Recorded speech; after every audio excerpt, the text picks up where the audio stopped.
Ma'am ये कैसे हो रहा है, मुझे आप समझ नहीं आ रही कि एडमिनिस्ट्रेशन वन साइड। मेरे लोगों को धमकियाँ आई, मुझे धमकी आई है भारतीय जनता पार्टी से, और मेरी नेक्स्ट डे मतलब मेरी मदर कैंडिडेट है, अपना क्या कहते हैं, अपनी मेरे चाचा जी कैंडिडेट है नेशनल कॉन्फ्रेंस में, हमारी सिक्योरिटी उठा ली, मेरी गार्ड उठा ली गई है घर से। अगर मेरे पे और मेरे साथी पे कोई कुछ होता इंसिडेंट इस रिजल्ट के बाद तक, तो इसका सब कुछ श्रेय जाएगा वो एडमिनिस्ट्रेशन रजौरी को जाएगा। मेरे वालिद साहब 12 साल एमएलए रहे हैं, और मेरे 2 कैंडिडेट मेरे घर पे रहते हैं, जो नेशनल कॉन्फ्रेंस के 2 कैंडिडेट मेरे घर पे है। आज मेरे पास सिक्योरिटी उठा ली उन्होंने रजौरी से। क्या ये साजिश है इनकी कि मेरे पे अटैक होए? और सच में बता रहा हूँ, उन्होंने मुझे धमकियां दी है, मेरे पे अटैक हो सकता है। मैं डरता नहीं हूं। आप इस समय ये कह रहे हैं कि धमकियां, ऐसा क्या कहा गया था? भारतीय जनता पार्टी के लोगों ने मुझे बोला कि 2 बजे के बाद पोलिंग के बाद आपको देख लेंगे, और 3 बजे मेरी सिक्योरिटी वापस ले ली गई है। नमस्कार, आप जुड़ चुके हैं श्री न्यूज के साथ, मैं हूँ रूहानी। डीडीसी चुनाव की सरगर्मियां जो हैं काफी तेज, और कहीं ना कहीं हर एक राजनीतिक दल अपने दम पर प्रचार कर रहा है, वोटरों को लुभाने की भी कोशिश कर रहा है, नीतियों का बखान कर रहा है, और ये कह रहा है कि जनाब ग्रामीण क्षेत्रों का अगर विकास करना है तो एकमात्र विकल्प हम ही है।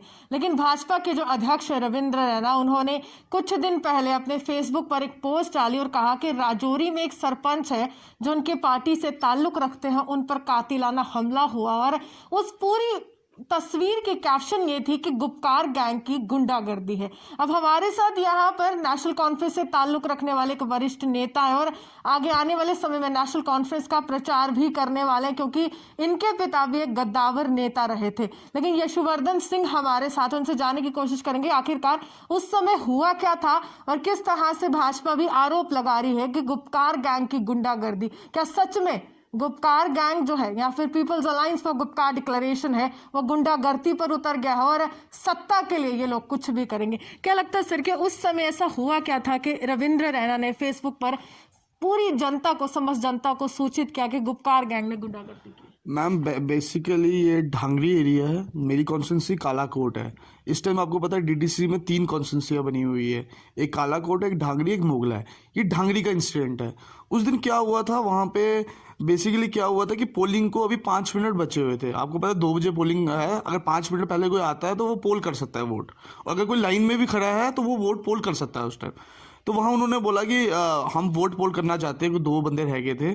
तो ये जो सरपंच है वहाँ के, इन्होंने बदतमीजी की वहाँ से, और पर्टिकुलरली उनसे बदतमीजी की जो वोट पोल करना चाहते थे। उसके बाद उन्होंने वहाँ पे जो हमारे लोग हैं वहाँ पे, ज़्यादा वहाँ पे सिख कम्युनिटी है, सिख कम्युनिटी के लोगों के साथ वहाँ बदतमीजी की उन्होंने, और लड़ाई की वहाँ पे।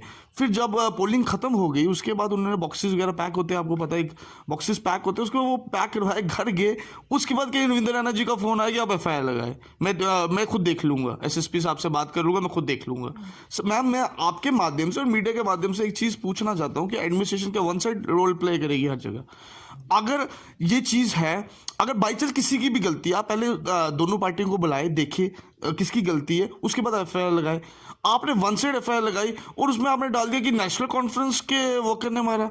वो नेशनल कॉन्फ्रेंस के वर्कर की तो उसमें बात ही नहीं थी कुछ, वो तो आपसी उनकी लड़ाई थी, और जिनकी लड़ाई वो आपसी रिश्तेदार है, जो सरपंच है, और सरपंच किसके लिए आपसे। इस पूरी रंजिश को एक राजनीतिक रुख दे दिया गया। बिल्कुल दे दिया। और रविंद्र रैना जी एक स्टेट प्रेसिडेंट है अपनी पार्टी के, भारतीय जनता पार्टी के। मुझे तो लगता है कि सद्बुद्धि खत्म हो गई हुई है। वो एक तरफा वो फेसबुक में डालना शुरू करते हैं, कभी कुछ करते हैं। कम से कम आप मौके की सिचुएशन देखें, जहाँ लोकल लोगों से पूछे कि क्या हुआ।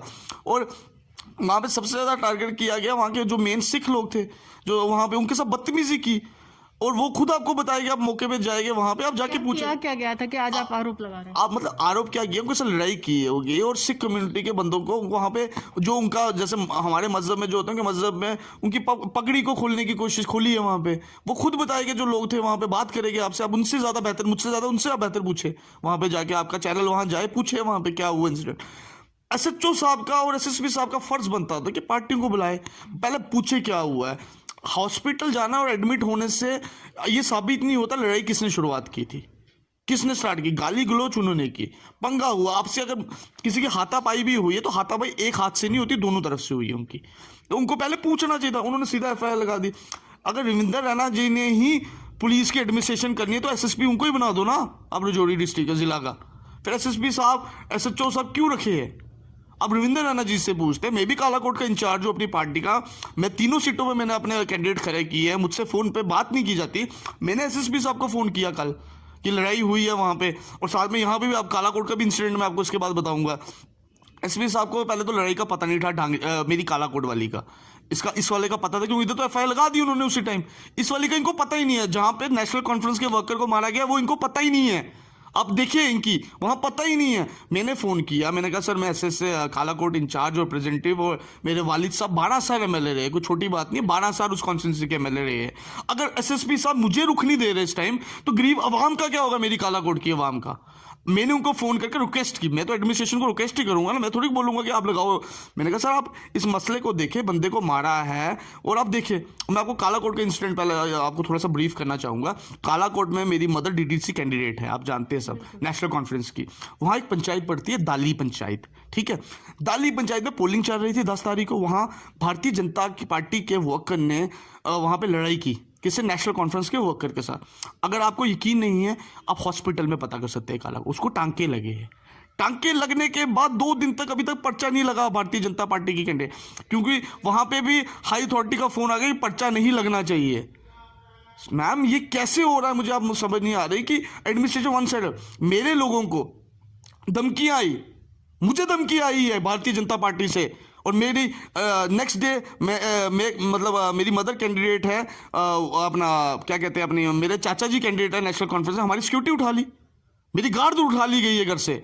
अगर मेरे पे और मेरे साथी पे कोई कुछ होता इंसिडेंट इस रिजल्ट और रिजल्ट के बाद तक, तो इसका सब कुछ श्रेय जाएगा वो एडमिनिस्ट्रेशन रजौरी को जाएगा। मेरे वालिद साहब 12 साल एमएलए रहे हैं, और मेरे 2 कैंडिडेट मेरे घर पे रहते हैं, जो नेशनल कॉन्फ्रेंस के 2 कैंडिडेट मेरे घर पे है। आज मेरे पास सिक्योरिटी उठा ली उन्होंने रजौरी से। क्या ये साजिश है इनकी कि मेरे पे अटैक होए? और सच में बता रहा हूं, उन्होंने मुझे धमकियां दी है, मेरे पे अटैक हो सकता है। क्या मैं कहा है डरता कि नहीं हूं attack से। आप इस समय ये कह रहे हैं कि धमकियां दी, ऐसा क्या कहा गया था? धमकी भारतीय जनता पार्टी के लोगों ने मुझे बोला कि 2 बजे के बाद पोलिंग के बाद आपको देख लेंगे, और 3 बजे मेरी सिक्योरिटी वापस ले ली गई है। मैं आपको सच बोलता हूँ, जो मेरे साथ मेरी मदर के साथ कैंडिडेट के साथ पीएसओ अलर्ट किए गए थे वो उठा लिए गए, सब उठा ली गई। चाचा जी के पास मेरे जो एनसीसी मैंडेट उन्होंने उठाए। शमीमा अख्तर जो हमारी कैंडिडेट है वहाँ से पुलिस वापस चली गई है। मतलब मुझे नहीं पता किसने बुलाया नहीं बुलाया, मुझे नहीं पता, पर वो मेरे घर पे नहीं है। अब कम से कम रिजल्ट तक तो कैंडिडेट के साथ सिक्योरिटी होनी चाहिए। आप क्या कहते हैं इस बात में? उठा ली गई। मेरे घर पे पर्सनल गार्ड है जो मेरे वालिद साहब के टाइम पे है, और आज मैं इंचार्ज हूँ कालाकोट का, और मेरे साथ लोग हैं। मेरी गार्ड इलेक्शन टाइम पे ड्यूटी पे उठा ली गई थी। 3 बंदे रखे थे, 3 उठा लिए। अभी तक वो गार्ड वापस नहीं आई यार। 10 तारीख इलेक्शन खत्म होगी। मेरे घर पे अटैक हो सकता है कभी भी, भारतीय जनता पार्टी का हो सकता है, पर मैं डरता नहीं हूँ। पर मैं एडमिनिस्ट्रेशन को बोलना चाहता हूँ कि अगर मेरे को और मेरे साथियों को धमकियां आ रही है, तो मतलब भारतीय जनता पार्टी के साथ एडमिनिस्ट्रेशन मिली हुई है।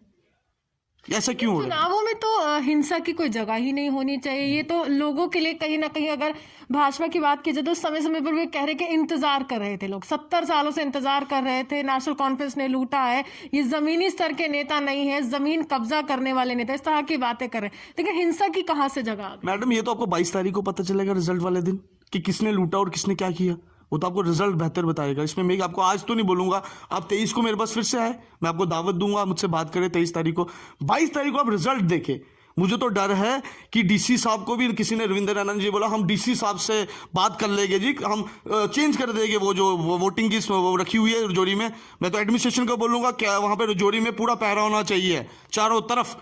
रविंद्र रैना जी ने किसी के सामने बात की है शायद कि हम देख लेंगे जी, रिजल्ट को देख लेंगे। हम माने कि आपको जो कहीं ना कहीं ये विश्वास है कि आप जीतने वाले, और भाजपा को ये विश्वास है कि वो हारने वाले। नेशनल कॉन्फ्रेंस हर सीट पे जीत रही है और जीतेगी, मैं आपको बोलता हूं। और रविंद्र रैना जी परेशान हो गए हैं, वो कुछ भी कर सकते हैं। जब वो मारने की धमकियां दे सकते हैं तो किसी को खरीदना कोई बड़ी बात तो नहीं है इस टाइम। तो मेरी एडमिनिस्ट्रेशन से नहीं, मैं एलजी साहब से रिक्वेस्ट करूंगा, क्यों एडमिनिस्ट्रेशन मेरा साथ नहीं दे रही, ना हमारी किसी पार्टी का साथ दे रही है, ना किसी का। मैं एलजी साहब से रिक्वेस्ट करूंगा कि रजौरी में जहां पे हमारे जो रखे गए हैं, जहां पे वोटिंग्स का हमारी जो चिट्स रखी गई है, पूरा जो संदूकरियां रखी गई है, वहां पे अलर्ट होनी चाहिए सिक्योरिटी। विदाउट कोई बंदा अंदर नहीं जाना चाहिए 22 तारीख तक। ये आपको देखना है। लोग हमारे भी वहाँ खड़े हैं, हमने भी लोग आगे पीछे खड़े किए कि कोई अंदर ना जाए। वहाँ पे धमकियाँ आ रही है, भारतीय जनता पार्टी की लोगों को धमकियाँ कर रहे हैं। अगर आपको यकीन नहीं हो तो आप लोगों से पूछे ना, मुझसे क्या पूछेंगे? मुझे तो खुद धमकी दी उन्होंने, और मैं डरता नहीं हूँ। मेरे वालिद साहब 12 साल एमएलए रहे, मेरे साथ जनता है। मैं आपको एक चीज़ बताऊँगा, मैंने कल 11 बजे एसएसपी साहब को फ़ोन किया अपने नंबर से, और मैंने रिक्वेस्ट की है, मैंने कोई ये मतलब भारतीय जनता पार्टी वाले तो कैसे बात करते हो कि मुझे नहीं पता है। मैं एक अच्छी फैमिली से बिलोंग करता हूँ, मेरे वालिद साहब 12 साल लोगों की सेवा की है कालाकोट की, और आज लोग मुझसे इसलिए प्यार कर सकते हैं, वो मेरे वालिद साहब की देन है। मैं लोगों के बीच में हूँ। मैंने रिक्वेस्ट किया, मैंने एसएसपी साहब दाली में एक लड़ाई हुई थी तो अभी तक पर्चा नहीं लगा, तो सर आप प्लीज़ इस चीज़ को इंटीमेट देखें। उन्होंने बोला मुझे तो इस चीज़ का नोटिस नहीं। आप जिला के एसएसपी है सर, आप जिला के एसएसपी है, आप पावरफुल है, मैं आपके खिलाफ नहीं हूं, पर आप वन साइड मत देखिए। आप हमें भी थोड़ा नोटिस में रखे। अगर मैं आज 3 सीटों में इलेक्शन आ रहा हूँ, समझो मेरे साथ 25-30 हज़ार जनता चलती है, अगर आप मेरे से आप ठीक तरह। उन्होंने मुझे बोला अच्छा मैं देख के आपको फोन करता हूँ बैक कॉल। 24 घंटे हो गए, कोई बैक कॉल नहीं आई। यही रविंद्र रैना जी ने फोन किया था, बैक कॉल आती ना, क्योंकि भारतीय जनता पार्टी है, मुझे बैक कॉल नहीं आई। एसएसपी साहब से मेरी खाली रिक्वेस्ट है, मैं खिलाफ नहीं हूं, एसएसपी साहब बहुत अच्छे इंसान है, पर सर सबको साथ लेकर, सबका साथ सबका विकास, हर इंसान को, गरीब लोगों को साथ लो। अगर मेरे साथ लोग चल रहे हैं, आप उसकी बात नहीं सुन रहे, तो आप बाकी गरीब आवाम क्या करेंगे। यहाँ पे डीसी साहब को सुबह फोन किया, फोन नहीं पिक किया। आज मुझे कुछ और लोग भी कह रहे थे डीसी साहब तो फोन नहीं उठाते किसी का। मतलब ये क्या हो रहा है यहाँ पे डिस्ट्रिक्ट रजौरी में, खासकर उनको खतरा है डिस्ट्रिक्ट रजौरी में कि हम सीटें लूज कर रहे हैं, तो वो जान के ट्राई कर रहे हैं। मेरी आपके जो चैनल है, आपका बहुत बहुत शुक्रिया है कि आप आए और मुझसे आपने गुफ्तगू की। मैं आपको एक चीज़ बताऊँ, कालाकोट की गरीब आवाम नेशनल कॉन्फ्रेंस के साथ है। गरीब आवाम, अमीर लोगों का मैं नहीं कह सकता कालाकोट, पर गरीब आवाम कालाकोट की नेशनल कॉन्फ्रेंस के साथ है, और वो मेरी वालिद साहब की देन है। और मैं अपने वालिद साहब का सपना पूरा करना चाहता हूँ, गरीब आवाम की सेवा, तभी मैं सियासत में आया हूँ। अगर एडमिनिस्ट्रेशन वन साइड सियासत खेलेगी तो हमें जल्द ही, अगर शाम तक कोई एक्शन नहीं हुआ तो परसों तक कल मैं मीटिंग कॉल करूंगा अपने पार्टी के सीनियर वर्कर्स की, और मुझे परसों धरने में बैठना पड़ेगा। आप खुद पूछे ना, दाली में लड़ाई होती है, पर्चा नहीं लगता, क्योंकि नेशनल कॉन्फ्रेंस के वर्कर को मार पड़ी है, पर्चा नहीं लगा। ढांगरी में लड़ाई होती है, वहां उन्होंने झूठा नाम डाला किसका, नेशनल कॉन्फ्रेंस का, और पर्चा लगा दिया। ये आप इससे तो मुझे लगता है कि छोटे से छोटा बच्चा जो अभी स्कूल में पढ़ता है वो भी देख रहा होगा कि भारतीय जनता पार्टी की मदद एडमिनिस्ट्रेशन कर रही है। इलेक्शन में भी उन्होंने मदद की, हम अकेले लड़ रहे थे इलेक्शन में, क्योंकि हमारे दिल में एक है कि हमें अपनी पार्टी को कायम रखना है। और हमारी पार्टी का साथ हमारे लीडर हैं, हमारे पार्टी के फारूक अब्दुल्ला साहब, उमर अब्दुल्ला साहब, देवेंद्र सिंह राणा जी, आज़ाद जान जो हमारे यूथ प्रेसिडेंट है, ये सब हमारे साथ रहे पार्टी में। इनका आशीर्वाद था हमारे सिर पे, और ये बहुत मुश्किल इलेक्शन थी हमारे लिए, क्योंकि एडमिनिस्ट्रेशन हमारी बिल्कुल सपोर्ट नहीं की इस इलेक्शन में, वो वन साइड पॉलिटिक्स कर रही है। आपको मैं ये नहीं कहता, मैं आपके माध्यम से खाली एक ही चीज़ एडमिनिस्ट्रेशन को बोलूँगा, आप भारतीय जनता पार्टी की भी बात सुने, आप पीडीपी की भी बात सुने, नेशनल कॉन्फ्रेंस की बात सुने, कांग्रेस की बात सुने, सच का सच सामने लाए और झूठ का झूठ सामने लाए। मतलब आप क्या कर रहे हैं, आप वन साइड पॉलिटिक्स खेल रहे हैं। आपको पता सेंटर में सरकार उनकी है, तो उसका क्या मतलब है कि आप सबको मार देंगे, मतलब आप हमें सबको मार दे। और मैं आपके माध्यम से आज आपके सोशल मीडिया और आपके चैनल के थ्रू बता देना चाहता हूं, अगर कालाकोट में मेरे और मेरे किसी वर्कर पे अब अटैक हुआ आज के बाद, उसकी जिम्मेवार एडमिनिस्ट्रेशन रजौरी होगी। मैं आपके माध्यम से क्लियर कर रहा हूं, मुझे धमकियां आई है, मेरे वर्करों को धमकी आ चुकी है, सिक्योरिटी हमारी उठा ली गई है, एडमिनिस्ट्रेशन साथ मिली है। अब भारतीय जनता पार्टी के बंदों को आपने पूरी सिक्योरिटी दी है, नेशनल कॉन्फ्रेंस के साथ बेइंसाफी क्यों?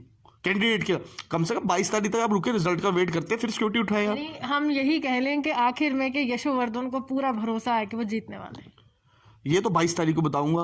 अल्लाह ताला और मेरे ऊपर मेरे वैष्णो माता ने कृपा की तो नेशनल कॉन्फ्रेंस के फेवर पे रिजल्ट आएगा रजौरी डिस्ट्रिक्ट में। चलिए शुक्रिया। साफ तौर पर सियासत की ओर इनके कदम धीरे धीरे आगे बढ़ रहे हैं, लेकिन कहीं ना कहीं चुनावी प्रक्रिया में भागीदारी तो ली है। अब सवाल यही उठ रहे हैं कि हिंसा की किस तरह से यहाँ पर हम बात करें, क्योंकि हिंसा की तो कोई जगह ही नहीं होती लोकतंत्र में, और हिंसा वाला देश हमारा देश भारत नहीं है। यहाँ पर हमेशा अहिंसा का पाठ पढ़ा जाता है। और चुनावों की बात कीजिए, चुनाव जनता के लिए होते हैं, ना कि हिंसा किस तरह से आप बिल्कुल सामने आते हैं और हिंसा का यहाँ पर रूप लेते हैं और कहीं ना कहीं चुनाव जीत जाते हैं। बहुत बड़ा सवाल है, और अगर यहाँ पूरी तरह से एडमिनिस्ट्रेशन देख रही है तो बिल्कुल संज्ञान लीजिए, क्योंकि सुरक्षा आपको सबको प्रदान करनी है, चाहे वो किसी भी राजनीतिक दल का हो। ये आपका दायित्व और आपको समझना होगा। इसी के साथ जर्नलिस्ट पारस के साथ मैं रूहानी आपसे विदा लेती हूं। नमस्कार।